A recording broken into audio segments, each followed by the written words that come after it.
Hi అండి, అందరికీ నమస్కారం. ఈరోజు కథ అవసరం కోసం పెళ్ళి ముగింపు. ఇక కథలోకి వెళ్తే, రాత్రి 11 గంటలు. సూర్యనిలయం మొత్తం కట్టుదిట్టమైన భద్రతా వలయంలో ఉంది. కమాండోలు ఇంటి చుట్టూ కాపలా కాస్తున్నారు. బయట ప్రపంచానికి ఎలాంటి అలజడి తెలియకుండా విక్రమ్ అన్ని జాగ్రత్తలు తీసుకున్నాడు. కానీ విక్రమ్ స్టడీ రూమ్లో మాత్రం రేపు జరగబోయే మహా సంగ్రామానికి సంబంధించిన వ్యూహ రచన జరుగుతోంది. పల్లవి, విక్రమ్ ఇద్దరు టేబుల్ ముందు కూర్చొని ఉన్నారు. టేబుల్ మీద సిటీ మ్యాప్, ఆ పాడుబడ్డ కెమికల్ ఫ్యాక్టరీ బ్లూ ప్రింట్ ఉన్నాయి. విక్రమ్ ముఖంలో అంతులేని కోపం, పల్లవి ముఖంలో ఎన్నడూ చూడని తెగింపు కనిపిస్తున్నాయి.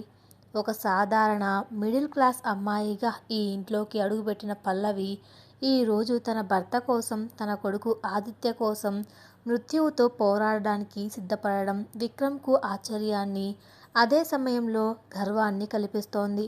సార్, ఆ ఫ్యాక్టరీకి 3 వైపులా ఎగ్జిట్ గేట్స్ ఉన్నాయి. భైరవ్ గాడు మనల్ని మెయిన్ గేట్ నుండి రమ్మని చెప్తాడు. వాడి మనుషులు మొత్తం గ్రౌండ్ ఫ్లోర్లో కాపలా ఉంటారు. మనం ఎలా లోపలికి వెళ్ళబోతున్నాం అని అడిగింది పల్లవి బ్లూ ప్రింట్ని చూపిస్తూ. విక్రమ్ ఒక చిన్న రివాల్వర్ను క్లీన్ చేస్తూ పల్లవి వైపు చూశాడు. పల్లవి, నేను నిన్ను నాతో పాటు తీసుకెళ్లడానికి ఒప్పుకున్నది నువ్వు నాతో కలిసి ఫైట్ చేస్తావని కాదు. నువ్వు నా కళ్ళెదురుగా ఉంటే నా ప్రాణం కుదురుగా ఉంటుంది. నిన్ను ఇంట్లో వదిలేసి వెళితే ఆ భైరవ్ గాడు ఎక్కడి నుండి నీ మీద దాడి చేస్తాడోనన్న భయం నన్ను పిండేస్తుంది. నేను ఫ్యాక్టరీ లోపలికి వెళ్తాను. నువ్వు అర్జున్తో పాటు కారులోనే ఫ్యాక్టరీకి 100 మీటర్ల దూరంలో సేఫ్గా ఉంటావు అన్నాడు. పల్లవి కోపంగా విక్రమ్ చేతిలో ఉన్న రివాల్వర్ను లాక్కుంది. సార్, నేను ఇక్కడ కేవలం ప్రేక్షకురాలిగా ఉండడానికి రావడం లేదు. నా కొడుకు ప్రాణాల మీదకు వస్తే నేను సైలెంట్గా ఎలా కూర్చుంటాను? నేను మీతో పాటే వస్తాను. 7 ఏళ్ల క్రితం మీరు ఒంటరిగా వాడిని ఎదుర్కొన్నారు. కానీ ఇప్పుడు మీరు ఒకరు కాదు, మీ పక్కన నేనున్నాను. మీ ప్రాణానికి ప్రాణంగా నేనుంటాను అని ఎంతో ఖచ్చితంగా చెప్పింది. విక్రమ్ ఆమె కళ్ళలోకి చూశాడు. ఆ కళ్ళల్లో ఉన్న ప్రేమ, దృఢ నిశ్చయం అతనిని కదిలించాయి. తన జీవితంలోకి పల్లవి రావడం దేవుడిచ్చిన వరం అని అతనికి మరోసారి అర్థమైంది. సరే పల్లవి, కానీ నాదొక కండిషన్. అక్కడ ఏం జరిగినా నువ్వు నా వెనకే ఉండాలి. ఇదిగో ఈ గన్ పట్టుకో. దీనికి సేఫ్టీ లాక్ తీసి ఉంది. ట్రిగ్గర్ లాగితే బుల్లెట్ నేరుగా వాడి గుండెల్లోకి వెళ్తుంది. ఇది నువ్వు ఎప్పటికీ వాడకూడదని నేను దేవుణ్ణి కోరుకుంటున్నాను. కానీ పరిస్థితి చెయ్యి దాటితే వెనుకాడొద్దు అని ఆ రివాల్వర్ను పల్లవి చేతిలో పెట్టాడు విక్రమ్. ఆ రాత్రి ఇద్దరికీ నిద్ర పట్టలేదు. పల్లవి ఆదిత్య పడుకున్న గదిలోకి వెళ్ళి ఆ పసివాడి నుదుటి మీద ముద్దు పెట్టింది. నీకు ఎలాంటి ఆపద రానివ్వను కన్నా, నీ కోసం, నీ నాన్న కోసం నా ప్రాణాలైనా ఇస్తాను అని మనసులో అనుకుంది. విక్రమ్ కూడా ఆదిత్యను చూసి తన అన్నయ్య సిద్ధార్థ్కు మనసులోనే క్షమాపణలు చెప్పుకున్నాడు. రేపటితో ఈ చీకటి అధ్యాయానికి ముగింపు పలకడానికి నిశ్చయించుకున్నాడు. మరుసటి రోజు ఉదయం 8 గంటలు. ఆకాశం మబ్బు పట్టి ఉంది. వాతావరణం అంతా గంభీరంగా ఉంది.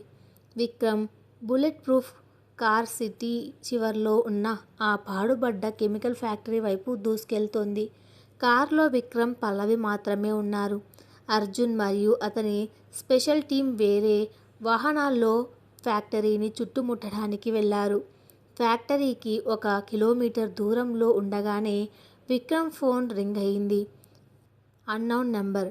వెల్కమ్ విక్రమ్, కరెక్ట్ టైంకి వస్తున్నావు. నీతో పాటు నీ అందమైన భార్యను కూడా తీసుకువస్తున్నావని నా మనుషులు ఇప్పుడే చెప్పారు. Very good. Factory main gate తీసి ఉంటుంది. లోపలికి రా. కానీ గుర్తుపెట్టుకో, నీ వెనక ఏవైనా పోలీసు వాహనాలు కానీ, నీ డిటెక్టివ్ గాడి కుక్కలు కానీ వస్తే ఇక్కడ నా దగ్గర ఉన్న రిమోట్ నొక్కుతాను. సూర్యనిలయం పునాదులతో సహా గాల్లో కలిసిపోతుంది అని బెదిరించాడు భైరవ్. విక్రమ్ సడన్ బ్రేక్ వేశాడు. సూర్యనిలయంలో బాంబుందా? రేయ్ భైరవ్, నా ఫ్యామిలీకి ఏమైనా జరిగిందో అని అరుస్తుండగానే భైరవ్ నవ్వుతూ ఫోన్ కట్ చేశాడు. విక్రమ్ వెంటనే అర్జున్కి కాల్ చేశాడు.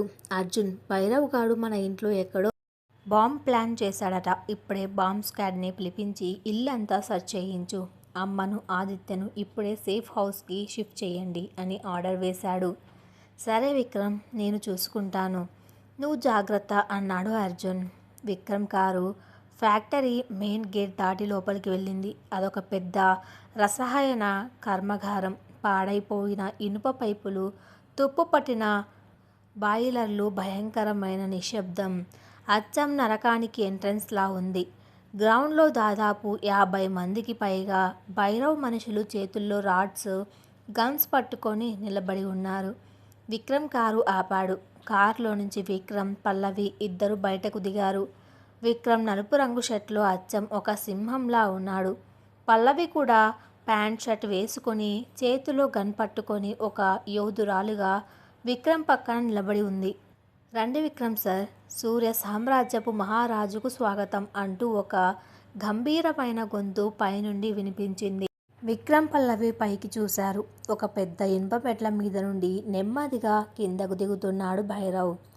వాడిని చూడగానే విక్రమ్ రక్తం ఉడికిపోయింది. పల్లవి వాడి ముఖం చూసి ఒక్కసారిగా ఉలిక్కిపడింది. భైరవ్ ఎడమవైపు ముఖం మొత్తం కాలిపోయి వికారంగా తయారైంది. ఎడమ కన్ను పోయింది. చేతికి ఒక బ్లాక్ గ్లౌజ్ వేసుకొని ఉన్నాడు. 7 ఏళ్ల క్రితం జరిగిన ఆ కారు ప్రమాదంలో మంటలకు కాలిపోయిన ఆనవాళ్ళు అవి. ఏంటి విక్రమ్, నా ముఖం చూసి భయపడుతున్నావా? ఇది నీ చలవే కదరా. ఆ రోజు నీ అన్నయ్య కారుని లోయలోకి తోసేసిన తర్వాత నువ్వు నన్ను రాడ్డుతో కొట్టి చనిపోయానని వదిలేశావు. కానీ నేను చావలేదురా. ఆ మంటల్లో కాలిపోతూ నరకం అనుభవించి బతికి బయటపడ్డాను. ఈ 7 ఏళ్ళు అజ్ఞాతంలో ఉండి నా బలాన్ని కూడగట్టుకున్నాను. ప్రతి క్షణం నేను పీల్చే శ్వాసలో నీ మీద పగ మాత్రమే ఉంది. ఇప్పుడు ఆ పగను తీర్చుకునే సమయం వచ్చింది అని గట్టిగా అరుస్తూ కిందకు వచ్చాడు భైరవ్. పల్లవి ముందుకు వచ్చి, నీ పగ నా భర్త మీద అయితే ఆయనతో తేల్చుకో. మధ్యలో ఆ పసివాడు ఆదిత్య ఏం చేశాడు? ఆదిత్యను అడ్డం పెట్టుకొని 1000 కోట్లు లాక్కోవాలని చూస్తున్న నీకంటే నీచుడు ఎవ్వరూ ఉండరు అంది కోపంగా. భైరవ్ పకపక నవ్వాడు. ఓహో, ఈమె అప్పుడే ఆదిత్యకు తల్లిలా మారిపోయిందా? విక్రమ్, నీ భార్య చాలా అందంగానే కాదు, చాలా ధైర్యంగా కూడా ఉంది. ఒక సాధారణ అనాథ అమ్మాయికి ఇంత పొగరా? సరే, ఫస్ట్ బిజినెస్ మాట్లాడుకుందాం. ఇదిగో ఈ ల్యాప్టాప్. ఆదిత్య ట్రస్ట్ ఫండ్స్లో ఉన్న 1500 కోట్లను ఇప్పుడే నా అకౌంట్కి ట్రాన్స్ఫర్ చేసి పాస్వర్డ్ కొట్టు, లేదంటే మీ ఇద్దరి శవాలు కూడా దొరకవు అని బెదిరించాడు. విక్రమ్ కోపంతో కళ్ళు ఎర్రబడ్డాయి. నీకు ఒక్క రూపాయి కూడా ఇవ్వనురా. నా అన్నయ్యను చంపిన వాడివి నువ్వు. ఈరోజు ఈ ఫ్యాక్టరీలో నీ శవం మాత్రమే బయటకు వెళ్తుంది అని గర్జించాడు విక్రమ్. భైరవ్ నవ్వుతూ తన చేతిలో ఉన్న రిమోట్ని చూపించాడు. నువ్వు ఒప్పుకోకపోయినా ఈ రిమోట్ బటన్ నొక్కితే చాలు, సూర్య నిలయం పేలిపోతుంది. ఆ తర్వాత మీ ఇద్దరిని చంపి మొత్తం ఆస్తిని లాక్కుంటాను. అటాక్ అని తన మనుషులకు ఆర్డర్ వేశాడు. క్షణాల్లో 50 మంది రౌడీలు విక్రమ్, పల్లవీల మీదకు దూసుకువచ్చారు. సరిగ్గా అదే సమయంలో ఫ్యాక్టరీ పైకప్పు కన్నాలు పగలగొట్టుకొని అర్జున్ కమాండులు తాడుల సహాయంతో కిందకు దిగారు. వాతావరణం ఒక్కసారిగా యుద్ధ భూమిలా మారిపోయింది. తుపాకుల మూతలు, అరుపులతో ఆ ఫ్యాక్టరీ దద్దరిల్లిపోతుంది. విక్రమ్ తన వెనక దాచి ఉంచిన గన్ తీసి ముందు వస్తున్న 2 రౌడీల కాళ్ళ మీద కాల్చాడు. వాళ్ళు కింద పడిపోగానే మరో 4 విక్రమ్ మీదకు కత్తులతో దాడి చేశారు. విక్రమ్ ఒక యోధుడిలా వాళ్ళ దాడులను తప్పించుకుంటూ తన చేతులతో వాళ్ళను గాల్లోకి ఎత్తి కింద కొడుతున్నాడు. ఒకప్పుడు అండర్ వరల్డ్లో విక్రమ్ చేసిన పోరాటాలు అన్నీ ఇప్పుడు మళ్ళీ గుర్తుకొచ్చాయి. ప్రతి దెబ్బ వెనక తన అన్నయ్యను చంపిన వాళ్ళ మీద పగ కనిపిస్తుంది. పల్లవి ఒక ఇనుప పిల్లర్ వెనక దాక్కొని విక్రమ్కి కవర్ ఫైర్ ఇస్తోంది. తన మీదకు వస్తున్న 2 రౌడీలను చూసి పల్లవి భయపడకుండా గన్ తీసి వాళ్ళ కాళ్ళ దగ్గర కాల్చింది. వాళ్ళు భయంతో వెనక్కి తగ్గారు. విక్రమ్ పల్లవి వైపు చూసి గ్రేట్ అన్నట్లు తల ఊపాడు. అర్జున్ టీం భైరవ్ మనుషులను దాదాపు మట్టి కనిపిస్తోంది. ఇది చూసిన భైరవ్కి మంట పుట్టింది. తన ప్లాన్ ఫెయిల్ అవుతుందని అర్థమైంది. వాడు కత్తి తీసుకొని నేరుగా పల్లవి ఉన్న పిల్లర్ వైపు వెళ్ళాడు. విక్రమ్ నలుగురు రౌడీలతో ఫైట్ చేస్తుండగా భైరవ్ పల్లవి వెనకాలగా వెళ్ళి ఆమె జుట్టు పట్టుకుని లాగాడు. పల్లవి చేతిలో ఉన్న గన్ కింద పడిపోయింది. పల్లవి అని అరిచాడు విక్రమ్. భైరవ్ పల్లవి మెడ దగ్గర కత్తి పెట్టి ఒక అడుగు ముందుకు వేసిన నీ పెళ్ళాం గొంతు తెగిపోతుంది విక్రమ్, గన్ కింద పడై అని గర్జించాడు. విక్రమ్ ఒక్కసారిగా ఆగిపోయాడు. తన కళ్ళ ముందు తన ప్రాణమైన పల్లవి మృత్యువు అంచున ఉంది. విక్రమ్ చేతులు వణికిపోయాయి. ఎలాంటి పరిస్థితుల్లోనైనా బ్లడ్ ప్రెషర్ కంట్రోల్లో ఉంచుకునే విక్రమ్ పల్లవి మెడ దగ్గర కత్తి చూడగానే బలహీనుడైపోయాడు. రే భైరవ్, ఆమెను వదిలేయరా, నీకు డబ్బులు కావాలంటే నేను ఇస్తాను, అకౌంట్ పాస్వర్డ్ నేను కొడతాను, ఆమెను వదిలేయి అంటూ విక్రమ్ తన గన్ కింద పడేశాడు. భైరవ్ పకపకా నవ్వాడు. ఇప్పుడు దారికి వచ్చావురా, 7 ఏళ్ల క్రితం నీ అన్నయ్య కోసం ఇలాగే ఏడ్చావు, ఈరోజు నీ పెళ్ళాం కోసం ఏడుస్తున్నావు. నువ్వు ఎప్పటికీ ఓడిపోయే వాడివే విక్రమ్, పద వెళ్ళి ఆ ల్యాప్టాప్లో పాస్వర్డ్ కొట్టు అని పల్లవిని లాక్కుంటూ ల్యాప్టాప్ ఉన్న టేబుల్ దగ్గరికి వెళ్ళాడు. విక్రమ్ నిస్సహాయంగా టేబుల్ దగ్గరకు వెళ్ళాడు. ల్యాప్టాప్ ఓపెన్ చేసి ఆదిత్య ఫౌండేషన్ అకౌంట్స్ ఓపెన్ చేశాడు. 1500 కోట్ల రూపాయలు భైరవ్ స్విస్ అకౌంట్కి ట్రాన్స్ఫర్ చేయడానికి రెడీగా ఉన్నాడు. కేవలం ఒక ఓటీపీ కొడితే చాలు. కొట్టురా విక్రమ్, నీ సామ్రాజ్యాన్ని నా చేతుల్లో పెట్టు అని అరిచాడు భైరవ్. పల్లవి కళ్ళెమ్మట నీళ్లు తిరిగాయి. వద్దు సార్, వాడికి 1 రూపాయి కూడా ఇవ్వకండి, ఆ డబ్బు ఆదిత్యది, వాడికి డబ్బులు ఇస్తే వాడు మనల్ని వదలడు, నన్ను చంపేయనివ్వండి, మీరు వాడిని చంపేయండి సార్ అని ఏడుస్తూ అంది పల్లవి. సైలెంట్గా ఉండవే అంటూ భైరవ్ పల్లవి చెంప మీద గట్టిగా కొట్టాడు. పల్లవి పెదవి పగిలి రక్తం వచ్చింది. తన కళ్ళ ముందు పల్లవిని కొట్టడం చూసి విక్రమ్ లోపల అగ్నిపర్వతం బద్దలయ్యింది. ఇక వాడిని వదలకూడదని నిర్ణయించుకున్నాడు. విక్రమ్ ఓటీపీ టైప్ చేస్తున్నట్టు నటిస్తూ కంటి సైగతో పల్లవికి ఒక సిగ్నల్ ఇచ్చాడు. ఆ సిగ్నల్ అర్థం చేసుకున్న పల్లవి తన కాలి మడతతో విక్రమ్ కాలి మీద బలంగా తొక్కింది. ఆ నొప్పికి భైరవ్ పట్టు కొద్దిగా సడలగానే పల్లవి తన చేతితో భైరవ్ కడుపులో బలంగా పొడిచింది. ఆ ఒక్క క్షణం గ్యాప్ దొరకగానే విక్రమ్ టేబుల్ మీద ఉన్న ల్యాప్టాప్ని బలంగా భైరవ్ ముఖం మీద కొట్టాడు. భైరవ్ వెనక్కి తూలి పడిపోయాడు. విక్రమ్ వెంటనే పల్లవిని తన వైపు లాక్కొని ఆమెను సేఫ్గా తన వెనక నిలబెట్టుకున్నాడు. కింద పడిన భైరవ్ కోపంతో రగిలిపోతూ లేచాడు. ల్యాప్టాప్ దెబ్బకు వాడి నోట్లో నుంచి రక్తం కారుతుంది.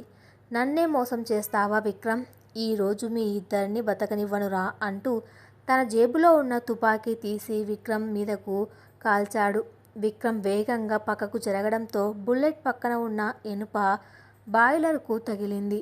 విక్రమ్ ఒక ఇనుప రాడ్ తీసుకొని భైరవ్ మీదకు దూకాడు. ఇద్దరి మధ్య భీకరమైన పోరాటం మొదలైంది. భైరవ్ చేతిలో గన్ ఉంది. విక్రమ్ చేతిలో కేవలం రాడ్డు మాత్రమే ఉంది. కానీ విక్రమ్ కోపం ముందు భైరవ్ గన్ ఏమీ చేయలేకపోతుంది. విక్రమ్ గాల్లోకి ఎగిరి భైరవ్ చేతి మీద బలంగా కొట్టాడు. గన్ కింద పడిపోయింది. ఆ తర్వాత విక్రమ్ భైరవ్ని పట్టుకొని పిడిగుద్దులు కురిపించాడు. నా అన్నయ్యను చంపుతావారా, నా ఆదిత్యను అనాథను చేశావురా, నా భార్య మీద చెయ్యి వేస్తావారా అంటూ ప్రతి దెబ్బకు ఒక్కో మాట అరుస్తూ భైరవ్ని రక్తం కక్కించాడు. భైరవ్ కింద పడిపోయాడు. వాడికి ఊపిరి తీసుకోవడం కష్టంగా మారింది. విక్రమ్ ఒక పెద్ద ఇనుప రాడ్ తీసుకొని వాడి గుండెల్లో పొడవడానికి పరిగెత్తాడు. నీ చావుతో ఈ కక్షలకు ముగింపురా అని గర్జించాడు విక్రమ్. సరిగ్గా అప్పుడే భైరవ్ నవ్వుతూ తన టేబుల్లో నుంచి ఆ బాంబ్ రిమోట్ బయటకు తీశాడు. విక్రమ్, నన్ను చంపితే చంపుకో, కానీ నేను ఒక్కడినే చావనురా, నీకు ఈ నిజం తెలియదు. బాంబ్ పెట్టింది సూర్యనిలయంలో కాదురా, ఈ ఫ్యాక్టరీ కింద ఉన్న బేస్మెంట్లో. అందులో వేల కొద్దీ లీటర్ల విషవాయువులు, పేలుడు పదార్థాలు ఉన్నాయి. నేను ఈ బటన్ నొక్కితే ఈ ఫ్యాక్టరీ పేలిపోతుంది. ఈ గాలి పీల్చిన చుట్టుపక్కల 5 కిలోమీటర్ల జనాలు అందరూ చచ్చిపోతారు. నాతో పాటు నువ్వు, నీ ప్రాణమైన నీ పెళ్ళాం పల్లవి అందరూ బూడిద అయిపోతారు అని వికృతంగా నవ్వాడు భైరవ్. విక్రమ్ షాక్ అయ్యాడు. రాడ్ని గాల్లోనే ఆపేశాడు. సూర్య నిలయంలో బాంబు ఉందన్నది కేవలం తనను ఏమార్చడానికి వేసిన ఎత్తుగడ అని విక్రమ్కి ఇప్పుడు అర్థమైంది. ఫ్యాక్టరీ లోపల ఇన్ని విషవాయువులు ఉన్నాయని తెలిస్తే ఈ పేలుడు జరిగితే వేలాది మంది అమాయకులు చనిపోతారు. పల్లవి భయంతో విక్రమ్ వైపు చూసింది. అర్జున్ మరియు అతని కమాండోలు కూడా ఫైరింగ్ ఆపేసి భైరవ్ చేతిలో ఉన్న రిమోట్ వైపు చూస్తున్నారు. భైరవ్ నెమ్మదిగా లేచి నిలబడ్డాడు. ఏంటి విక్రమ్ సూర్య, భయపడుతున్నావా? కింద పడి ఆ రాడ్. ఇప్పుడు నేను చెప్పినట్లు చెయ్యి. ఆదిత్య అకౌంట్లో ఉన్న ఆ 1500 కోట్లతో పాటు Surya group chairman power of attorney నా పేరు మీద రాయాలి. నువ్వు నీ పెళ్ళాం నా కాళ్ళ మీద పడి క్షమాపణ అడగాలి. అప్పుడే ఈ రిమోట్ని వదిలేస్తాను, లేదంటే బటన్ నొక్కుతాను అని బెదిరించాడు భైరవ్. వాడి కళ్ళు సైకోలా మెరుస్తున్నాయి. ఒకవైపు తన సామ్రాజ్యం, తన ఆత్మగౌరవం, మరోవైపు తన భార్య ప్రాణాలు, వేలాది మంది అమాయకుల ప్రాణాలు. విక్రమ్ ముందున్నది అగ్ని పరీక్ష. పల్లవి నెమ్మదిగా విక్రమ్ వెనక నుండి ముందుకు వచ్చింది. సార్, వాడి మాట వినకండి. వాడికి డబ్బులు ఇచ్చిన తర్వాత కూడా వాడు బటన్ నొక్కడని గ్యారంటీ లేదు. వాడొక సైకో. వాడిని ఎలాగైనా ఆపాలి సార్ అని చెప్పింది. విక్రమ్ బుర్రలో వేల ఆలోచనలు పరిగెడుతున్నాయి. భైరవ్ చేతిలో ఉన్న రిమోట్ని బటన్ నొక్కకముందే ఎలా లాక్కోవాలి? ఒకవేళ తను ముందుకు దూకితే వాడు క్షణంలో బటన్ నొక్కేస్తాడు. ఇది కేవలం కండబలంతో గెలిచే ఆట కాదు, బుద్ధిబలంతో గెలవాల్సిన సమయం. విక్రమ్ నెమ్మదిగా రాడ్ని కింద పడేశాడు. చేతులు పైకెత్తి భైరవ్ వైపు అడుగులు వేశాడు. సరే భైరవ్, నువ్వు గెలిచావు, నేను ఓడిపోయాను. నీకు డబ్బులు ఇస్తాను. నా ఆస్తి అంతా నీకే రాసిస్తాను. దయచేసి ఆ రిమోట్ బటన్ నొక్కకు. నేను నా భార్యతో ప్రశాంతంగా ఎక్కడికైనా వెళ్ళిపోతాను. నువ్వు ఆ రిమోట్ ఇవ్వు అంటూ చేతులు ముందుకు చాచాడు విక్రమ్. భైరవ్ గర్వంగా నవ్వాడు. అలా దారికి రా.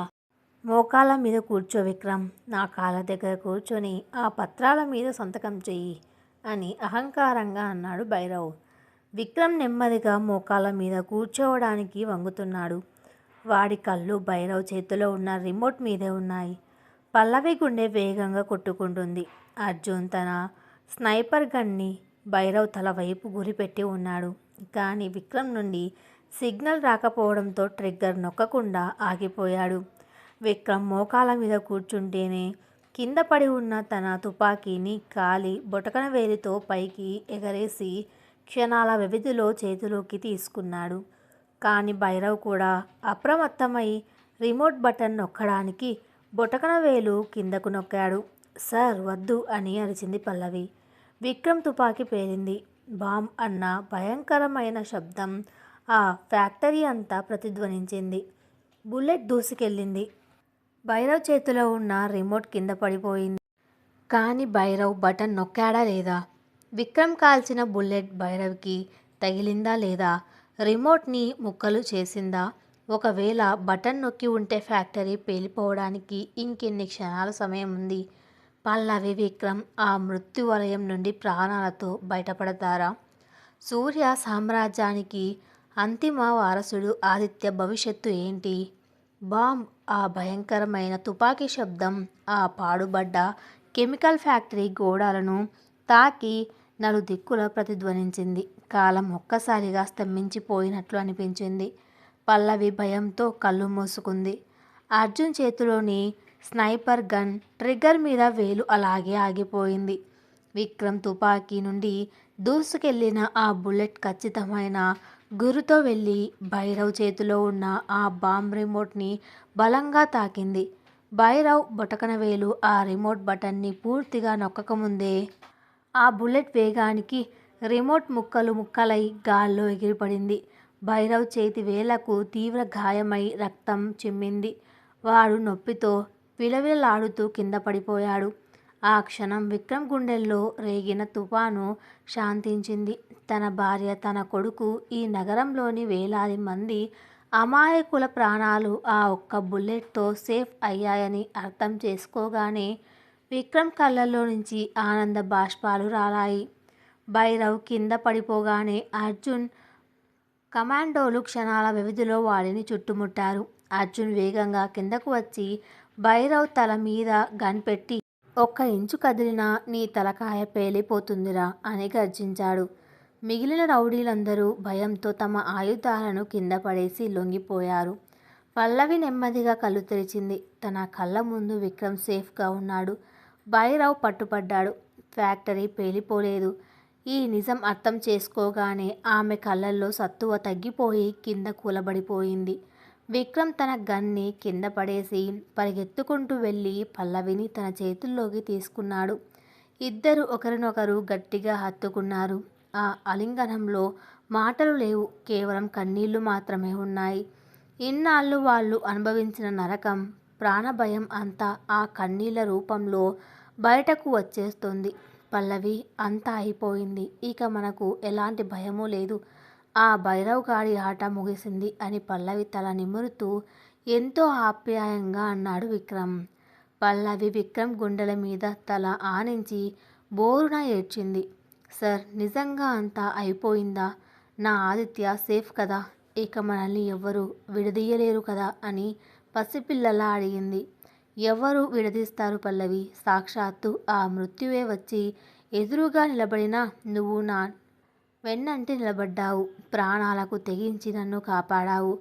నిన్ను నా నుండి దూరం చేసే శక్తి ఈ భూమి మీద ఎవ్వరికీ లేదు అంటూ పల్లవి నుదుటి మీద స్వచ్ఛమైన ముద్దు పెట్టాడు విక్రమ్. అది కేవలం కృతజ్ఞత కాదు, ఆమె మీద అతనికి ఉన్న అంతులేని ప్రేమకు నిదర్శనం. సరిగ్గా అప్పుడే కింద పడి ఉన్న భైరవ్ ఒక ఉన్మాదిలా నవ్వడం మొదలుపెట్టాడు. రక్తం కారుతున్న చేతిని పట్టుకొని నెమ్మదిగా పైకి లేచాడు. ఏంటి విక్రమ్, నేను ఓడిపోయానని సంబరపడిపోతున్నావా? నువ్వు నన్ను చంపలేవు. 7 ఏళ్ల క్రితమే నువ్వు నన్ను చంపలేకపోయావు. ఇప్పుడు ఈ పోలీసులు, ఈ చట్టాలు నన్ను ఏమీ చేయలేవు. నేను జైలుకి వెళ్ళినా అక్కడ ఉండి కూడా నీ సామ్రాజ్యాన్ని నాశనం చేయగలను. నీ నెత్తిన ఉన్న ఈ మృత్యు భయం ఎప్పటికీ పోదు అని అహంకారంగా అరిచాడు. ఆ మాటలు వినగానే విక్రమ్ కళ్ళు ఎర్రబడ్డాయి.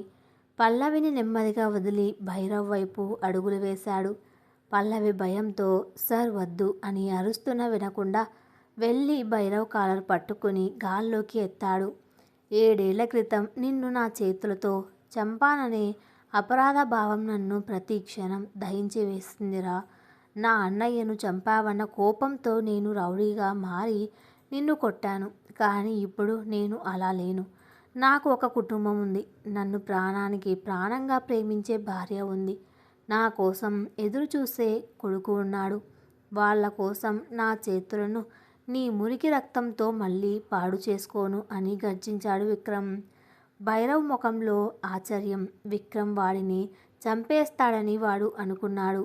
విక్రమ్ అర్జున్ వైపు తిరిగి, అర్జున్, వీడిని పోలీసులకు అప్పగించవద్దు. వీడు మామూలు జైలుకి వెళితే మళ్ళీ బయటకు వస్తాడు. 7 ఏళ్ల క్రితం వీడు చేసిన ఆ స్మగ్లింగ్ తాలూకు ఫైల్స్, నా దగ్గర ఉన్న ఆధారాలు అన్నీ రా ఇంటెలిజెన్స్ అధికారులకు అప్పగించు. వాళ్ళ సీక్రెట్ జైల్లో వీడు ఎలుకలా కుళ్ళి కుళ్ళి చావాలి. వీడి ఉనికి ప్రపంచానికి తెలియకూడదు అని తీర్పునిచ్చాడు. అర్జున్ నవ్వి, పర్ఫెక్ట్ విక్రమ్, వీడికి అదే కరెక్ట్ పనిక్షేత్రం. వీడినిక ఎప్పటికీ సూర్యకాంతి చూడని ఒక చీకటి జైలుకి నేను షిఫ్ట్ చేస్తాను. ఇప్పుడే బాంబ్ స్క్వాడ్ కూడా వచ్చింది. బేస్మెంట్లో ఉన్న ఆ విషవాయువులను, పేలుడు పదార్థాలను వాళ్ళు సేఫ్గా నిర్వీర్యం చేస్తున్నారు. దట్స్ ఇట్ మై ఫ్రెండ్, నీ అజ్ఞాతవాసం ముగిసింది అంటూ భైరవ్ని తన కమాండోలతో లాక్కుపోయాడు. భైరవ్ అరుస్తూ విక్రమ్ని తిట్టుకుంటూ అర్జున్ కమాండోల చేతుల్లో బందీగా చీకట్లోకి వెళ్ళిపోయాడు. 7 ఏళ్ల పాటు విక్రమ్ని వెంటాడిన ఆ భయంకరమైన గతం ఈ రోజుతో పూర్తిగా చెరిగిపోయింది. ఫ్యాక్టరీ నుండి అంతా క్లియర్ అయిన తర్వాత విక్రమ్ మరియు పల్లవి తమ కారులో సూర్యనిలయానికి బయలుదేరారు. కారులో వస్తున్నంతసేపు ఇద్దరు ఒకరి చేతులు ఒకరు పట్టుకొని ఉన్నారు. ఆ స్పర్శలో ఒకరికి ఒకరు ఇచ్చుకుంటున్న భరోసా ఉంది. సూర్యనిలయం కాంపౌండ్లోకి కారు ఎంటర్ అవ్వగానే ఇంటి వాతావరణం అంత ప్రశాంతంగా ఉంది. బాంబు స్క్వాడ్ సెర్చ్ కంప్లీట్ చేసి ఇల్లంతా సేఫ్ అని తేల్చారు. కారు ఆగగానే పల్లవి కారు దిగి వేగంగా లోపలికి పరిగెత్తింది. హాల్లో సుశీలమ్మ గారు కంగారుగా దేవుడి పటం ముందు నిలబడి ప్రార్థిస్తున్నారు. విక్రమ్ వీల్ చైర్లో కూర్చొని ఉన్నాడు. ఆదిత్య సోఫాలో ఆడుకుంటూ నిద్రపోయాడు. పల్లవి నేరుగా వెళ్ళి నిద్రపోతున్న ఆదిత్యను ఎత్తుకొని తన గుండెలకు హత్తుకుంది. ఆ పసివాడి ముఖం మీద పడుతున్న తన కన్నీళ్లను తుడుస్తూ, నాన్న ఆదిత్య, నీకేం కాలేదు కన్నా, నీకు ఏ ఆపద రాకుండా మేము కాపాడుకుంటాం అంటూ ఉద్వేగంతో ఏడ్చేసింది. ఆదిత్య నిద్రలోనే పల్లవి మెడను తన చిన్న చేతులతో పట్టుకున్నాడు. లోపలికి వస్తున్న విక్రమ్ ఆ దృశ్యాన్ని చూసి కదిలిపోయాడు.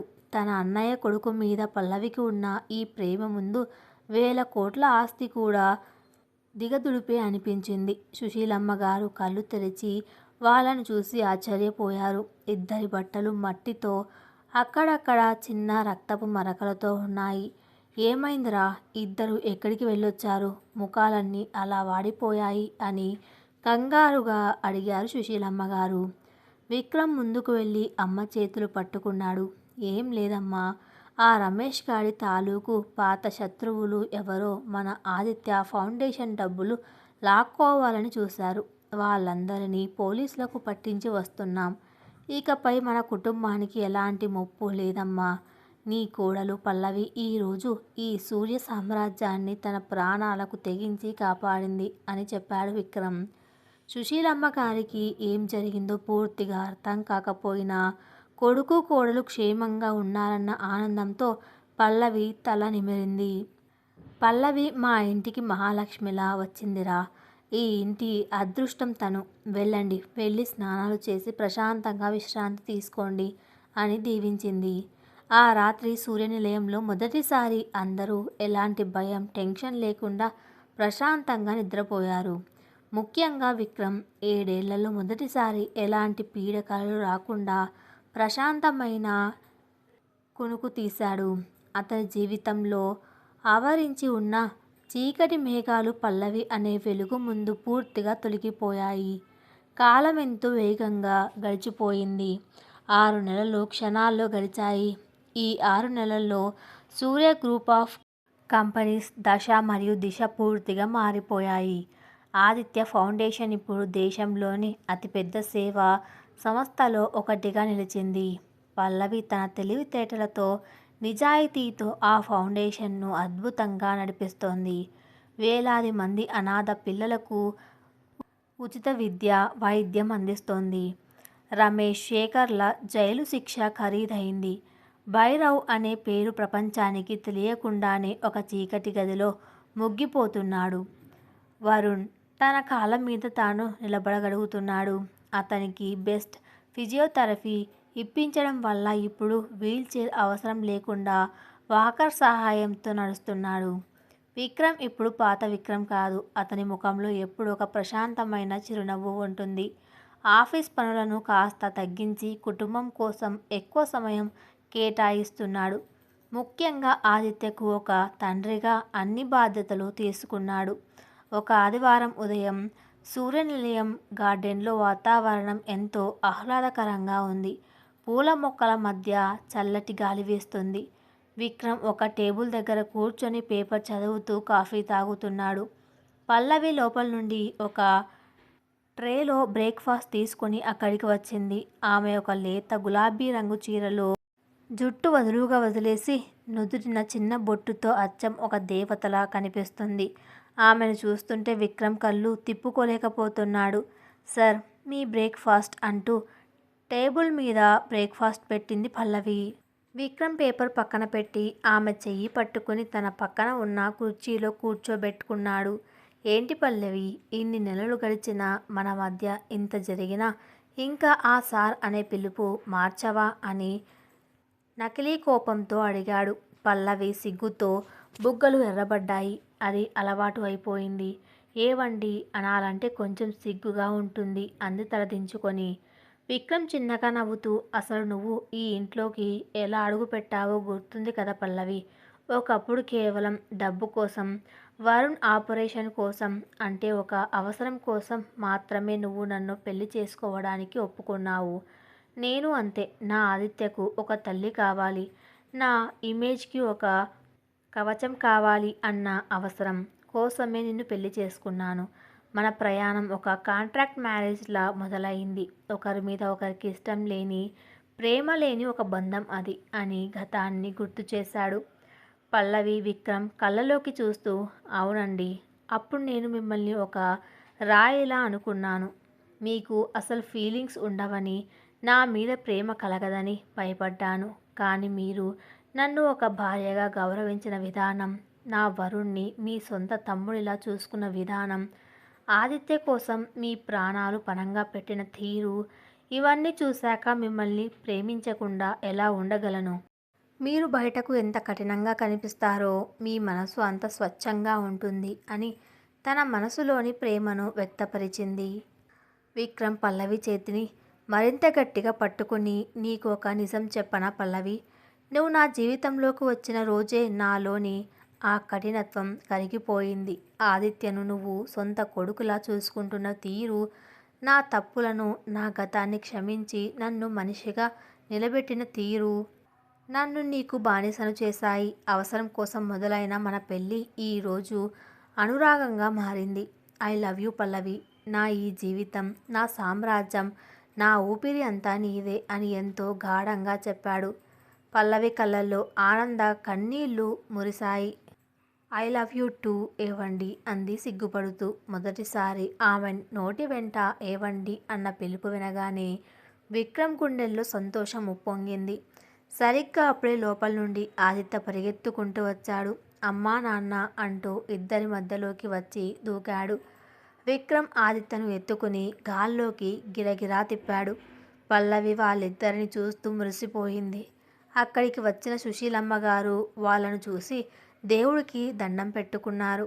నిజమే, సంబంధాలు ఏ కారణంతో మొదలైనా వాటి మధ్య నమ్మకం, నిజాయితీ, ఒకరినొకరు తోడుంటామన్న ధైర్యం ఉంటే ఆ బంధం ఏ నాటికైనా బలపడుతుంది. అవసరం కోసం మొదలైన ఈ పెళ్ళి ఒక అందమైన, స్వచ్ఛమైన ప్రేమ కావ్యంగా ముగిసింది.